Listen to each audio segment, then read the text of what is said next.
FIR ഇട്ടിട്ട് പോലും മുകേഷിൻ്റെ ഒന്നും വിഷയത്തിൽ ഒരു നിലപാടും സ്വീകരിക്കാത്ത പാർട്ടിയാണ് മറ്റ് നേതാക്കളുടെ CPMൻ്റെ നേതാക്കളുടെ ഇത്തരത്തിലുള്ള വിഷയങ്ങൾ വരുമ്പോൾ അവർക്ക് പ്രൊമോഷനല്ല പ്രൊമോഷൻ കൊടുക്കുന്ന കാഴ്ച മുഖ്യമന്ത്രിയുടെ ഓഫീസിൽ പോലും അവിടെ അവരെ സ്ഥാപിക്കുന്ന കാഴ്ചകളൊക്കെ നമ്മൾ കണ്ടു. പക്ഷേ കോൺഗ്രസിൻ്റെ നയം അതല്ല, കോൺഗ്രസിൻ്റെ രീതി അതല്ല. കോൺഗ്രസ് വളരെ സ്ട്രോങ് സ്റ്റാൻഡാണ് എടുത്തേക്കണം. അതിനെ നമുക്ക് ലൈറ്റായി കാണാൻ സാധിക്കില്ല.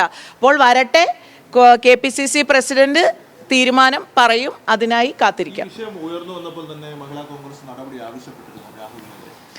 ഈ വിഷയം ഉയർന്നു വന്നപ്പോൾ തന്നെ കൃത്യമായ നിലപാട് നിങ്ങളുടെയൊക്കെ തന്നെ പല ചോദ്യങ്ങൾക്കും ഞങ്ങൾ മറുപടിയായി പറഞ്ഞിരുന്നതൊക്കെ തന്നെ ഇത് അന്വേഷിക്കണം എന്നുള്ളതാണ്. ഒരു തരത്തിലും മഹിളാ കോൺഗ്രസ് ഒരു സംരക്ഷണ കവചം, ഒരു സെക്യൂരിറ്റി, ഒരു ഷീൽഡ്. നിങ്ങളൊരു കാര്യം കൂടി ആലോചിക്കണം, രാഹുൽ എന്ന് പറയുന്നത് ഒരു അപരിചിതനോ ഒരു സ്ട്രേഞ്ചറൊന്നും അല്ല.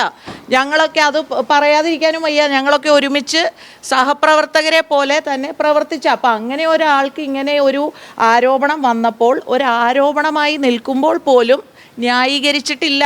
അത് റിയാലിറ്റിയാണ്. രാഹുലിൻ്റെ ഇത്തരത്തിലുള്ള ആരോപണങ്ങൾ വന്നപ്പോൾ ഒരു തരത്തിലും ജസ്റ്റിഫൈ ചെയ്യാൻ ഞങ്ങൾ ആരും നിന്നിട്ടില്ല. അപ്പോൾ മഹിളാ കോൺഗ്രസിന് ഒരു സ്റ്റാൻഡ് തന്നെയുള്ളത്, അത് പാർട്ടി എടുക്കുന്ന സ്റ്റാൻഡ് കൃത്യമാണ് എന്ന വിശ്വാസമാണ്.